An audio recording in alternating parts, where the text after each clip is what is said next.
singkat berikut ini. Bisa saya putarkan dulu video singkatnya? Bisa ya? Ya, mari kita saksikan video singkat berikut ini.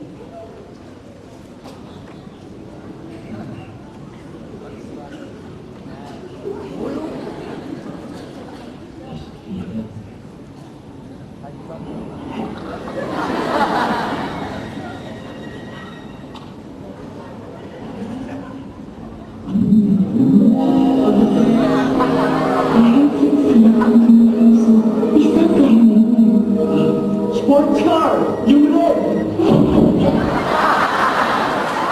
Oke, tepuk tangan dong buat pemuda ganteng kita. Ya, videonya singkat, namun pesannya sangat jelas. Ya, ada seorang pemuda ganteng dimintain biskuit sama nenek tua. Karena biskuitnya tinggal satu, akhirnya ya udah dia dikasih setengah aja. Nah ternyata nenek tua ini menjelma menjadi seorang bidadari dan akhirnya nenek tua ini bidadarinya bilang, karena kamu sudah menolong saya, apapun permintaan kamu akan saya kabulkan. Dan si pemuda ganteng ini bilang, kalau gitu saya pengen mobil sports warna merah. Dan akhirnya dikabulkanlah permintaannya. Tapi karena biskuitnya dikasihnya setengah, maka mobilnya pun juga dikasihnya setengah, ya. Nah ingat ya, itulah juga yang terjadi dalam hidup kita. Tanpa kita sadari, mungkin kita seringkali mengeluh, kok hasilnya segini doang sih, kok nilai IPK saya cuma segini doang, kok gaji saya cuma segini doang, kok hidup saya cuma segini-segini aja. Nah, sekarang pertanyaannya, berapa banyak yang sudah Anda berikan? Apakah Anda sudah belajar sepenuhnya? Apakah Anda sudah bekerja sepenuhnya? Apakah Anda fokus benar-benar memberikannya sepenuhnya? Karena kalau memberikannya setengah-setengah, melakukannya setengah-setengah, hasilnya pun juga setengah-setengah. Okay, so don't put in half of the effort unless you're okay with half of the result. Jadi jangan lakukan setengah-setengah kecuali Anda okay dan siap untuk menerima hasil yang memang setengah-setengah. Nah, saya adalah orang yang selalu bekerja keras dan memberikan sepenuhnya. Nah, tapi saya ingin cerita dulu kepada Anda. Kalau saya boleh tanya, hari ini tanggal berapa ya? Ada yang tahu hari tanggal berapa? Bulan?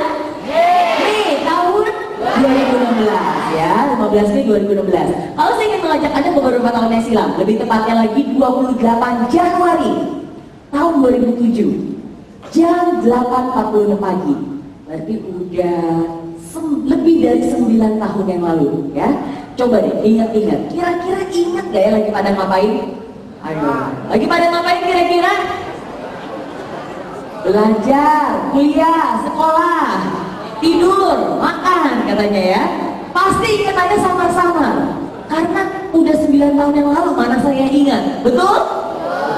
Nah, tapi walaupun tanggal itu sudah terjadi lebih dari 9 tahun yang lalu, hari itu adalah hari yang gak akan pernah saya lupakan seumur hidup saya.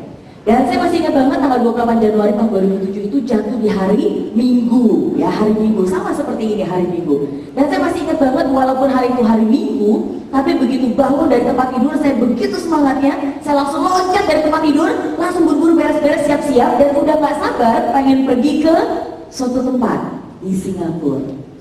Nah sekarang pertanyaannya, ngapain sih sesemangat itu dan mau buru-buru kemana? Nah lebih tepatnya hari itu saya udah gak sabar banget pengen pergi ke tempat orang jualan koran di Singapura. Kenapa? Karena hari itu adalah hari dimana untuk pertama kalinya saya bisa melihat dengan mata kepala saya sendiri orang besar di Singapura, judulnya The Sunday Times, itu meliput artikel tentang kisah hidup saya. Dan judulnya adalah sebagai berikut, She's made her first million at the age of 26. Saya sangat bersyukur karena saya bisa mendapatkan $1 juta pertama saya di usia 26 tahun. Terima kasih. Dan ternyata yang lebih menggemparkan pada saat itu bukan hanya pencapaiannya, tapi ternyata ada kisah di balik pencapaian tersebut. Nah maka dari itu dari sejak pemberitaannya di koran Singapura, akhirnya beritanya pun juga tersebar di beberapa negara tetangga di Asia. Jadi setelah koran dari Singapura, ini ada juga dari berita harian yang koran Malaysia. Ada juga, ini ada yang bisa nebak dari negara mana? Vietnam, betul ya, yang bilang Thailand ini keseringan nonton film Thailand ya. Oke, ini dari Vietnam, ada juga ini dari koran Mandarin di Singapura, ya, dan akhirnya beritanya pun juga tersebar sampai ke Indonesia. Dan mungkin beberapa dari Anda pernah membaca artikelnya, baik itu di koran Kompas, Suara Pembaruan, Sumatera Express, majalah Pembina, tabloid Nova, dan masih banyak lagi. Dan mungkin beberapa dari Anda juga pernah melihat saya di layar kaca. Ya, saya sempat diundang menjadi bintang tamu utama di acara King and Show, Hitam Putih Bukan Empat Mata, ya di RCTI, RCTV, Kompas TV, Metro TV, dan masih banyak lagi. Nah, semua ini saya ceritakan kepada Anda bukan untuk menunjukkan betapa hebatnya Mary Riana, bukan. Tapi semua ini saya ceritakan kepada Anda untuk menunjukkan satu hal, bahwa kalau saya saja bisa, saya yakin Anda semua pun bisa. Pasti bisa. Dan kenapa saya bisa yakin sekali dengan hal itu? Karena saya percaya bahwa saya dan Anda itu sebenarnya nggak ada bedanya sama sekali. Banyak orang begitu mereka lihat artikel yang ini nih, biasanya sih mereka penasaran. Kok bisa sih sukses di usia muda? Kok bisa sih dapat $1 juta di usia 20 tahun? Kok bisa sih? Biasanya sih mereka penasaran. Dan karena mereka penasaran dan gak punya kesempatan untuk bertemu langsung dengan saya, maka banyak sekali dari mereka mempunyai asumsi. Ya, banyak sekali dari mereka mempunyai apa? Asumsi. Dan asumsi terbanyak yang mereka punya adalah sebagai berikut. Karena mereka tahu saya orang Indonesia yang tinggal di Singapura. Ya, saya memang berdomisili di Singapura, saya kuliah di sana, saya memulai bisnis saya di sana, dan memulai keluarga saya pun juga di sana. Ya, kedua anak saya pun juga lahir di Singapura, dan saya sudah tinggal di Singapura 16 tahun. Ya, nah, karena mereka tahu saya orang Indonesia yang tinggal di Singapura, wah asumsinya cuma satu. Terang aja dia bisa sukses di usia muda. Pasti dia berasal dari keluarga yang kaya raya. Pasti keluarga kaya raya di model bisnis, makanya bisa sukses. Bagaimana menurut Anda? Kira-kira asumsinya benar atau salah? Benar salah? Salah, ya, benar-benar salah. Okay? Saya bisa menjadi seperti saya sekarang ini bukan karena saya berasal dari keluarga konglomerat, bukan juga karena saya menikah dengan anak konglomerat, bukan. Okay? Bukan juga karena saya menikah dengan si konglomeratnya, okay? Bukan juga. Justru yang terjadi adalah sebaliknya. Saya berasal dari keluarga yang sangat sederhana. Dan gak pernah ada pemikiran keluarga saya untuk mengirimkan saya ke luar negeri untuk belajar. Karena kondisi keuangan yang pas-pasan hanya mencukupi untuk saya kuliah di Jakarta pada saat itu. Saya masih ingat banget masa-masa kecil saya habiskan di rumah kami yang sederhana di daerah Jakarta Utara, lebih tepatnya lagi daerah Tanjung Priok, ya. Dulu saya tinggal daerah Tanjung Priok. Ada yang mungkin pernah tinggal di Jakarta atau punya saudara tinggal daerah Tanjung Priok? Wah, ada ya? Oh, mungkin beberapa teman bekas tetangga kali ya. Tepuk tangan buat teman-teman kita ya. Thank you. Okay. Saya dulu tinggal di Tanjung Priok, dekat Pasar Ular. Tahu Pasar Ular? Tahu ya, mungkin pernah dengar ya. Nah, banyak orang bilang itu daerah yang sangat keras karena banyak premannya di situ katanya. Nah, tapi disitulah saya habiskan masa-masa kecil saya.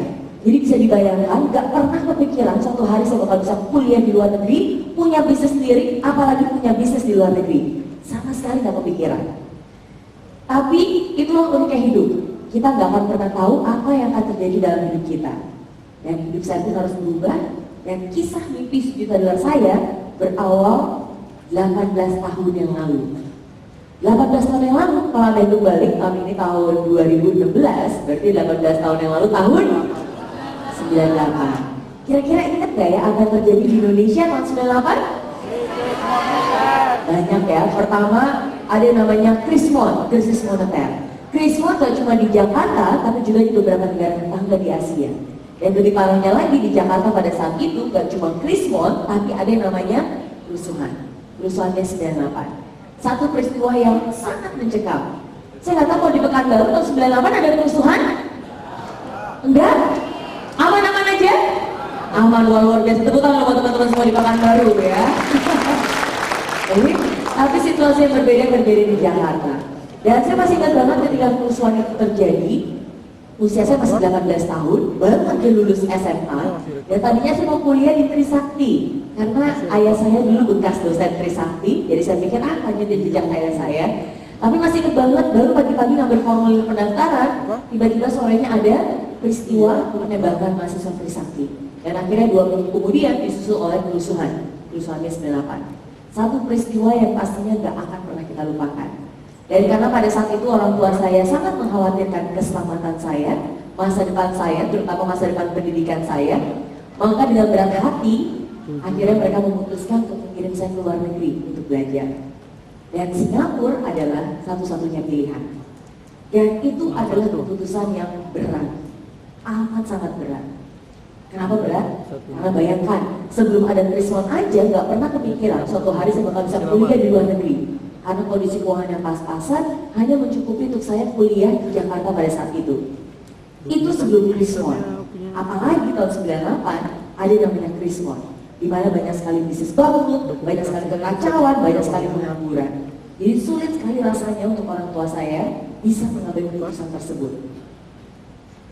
Tapi, walaupun tadi saya bilang saya berasal dari keluarga yang sangat sederhana, satu hal yang saya yakin Anda pun pasti setuju dengan saya, bahwa sesulit apapun keadaan keluarga, separah apapun kondisi perekonomian keluarga, orang tua pasti selalu berusaha untuk memberikan yang terbaik untuk anak-anaknya. Betul? Dan akhirnya saya pun bisa kuliah di Singapura dengan biaya hutang dengan pemerintah Singapura. Kebetulan di tahun yang sama di saat Kursus Melanda Jakarta, pemerintah Singapura mengumpulkan bantuan kepada beberapa pelajar di Jakarta. Dan karena dari nilai saya cukup baik, jadi saya diterima di salah satu universitas di Singapura. Nilai cukup, tapi uang tidak cukup. Dan disitulah akhirnya keluarga kami mengajukan permohonan bantuan pinjaman. Dan setelah dilihat dari latar belakang keluarga saya, pendapatan ayah saya, pekerjaan ayah saya, akhirnya bantuan pinjaman itu pun diberikan. Dan sampai sekarang saya masih ingat jumlah hutangnya, 40.000 Singapura dolar. 40.000 Singapura dolar, anggap aja pakai kurs dolar sekarang sekitar hampir 10 ribuan, berarti hampir 400 juta rupiah. Jumlah yang amat sangat besar, bukan hanya untuk saya, tapi juga untuk keluarga saya. Apalagi ibu saya nggak bekerja, cuma ayah saya yang bekerja seorang diri untuk membanting tulang untuk menafkahi istri dan ketiga anaknya. Itu pakai kurs dolar sekarang. Kalau Anda ingat tahun 98 justru lebih parah lagi. Jadi bisa dibayangkan nilai hutangnya lebih dari 400 juta rupiah. Nilai mata uang 18 tahun yang lalu. Jumlah yang amat sangat besar. Tapi sekali lagi disitulah pengorbanan dan cinta kasih orang tua untuk anak-anaknya. Nah, singkat cerita, akhirnya saya bisa kuliah di NTU, Nanyang Technological University Singapura, tempat yang sangat megah dan sangat indah. Tapi nggak ada satu orang pun yang pernah nyangka bahwa ternyata di tempat yang seindah dan semegah ini ada seorang mahasiswi dari Indonesia yang harus berjuang bertahan hidup hanya dengan $10 setiap minggunya. Dan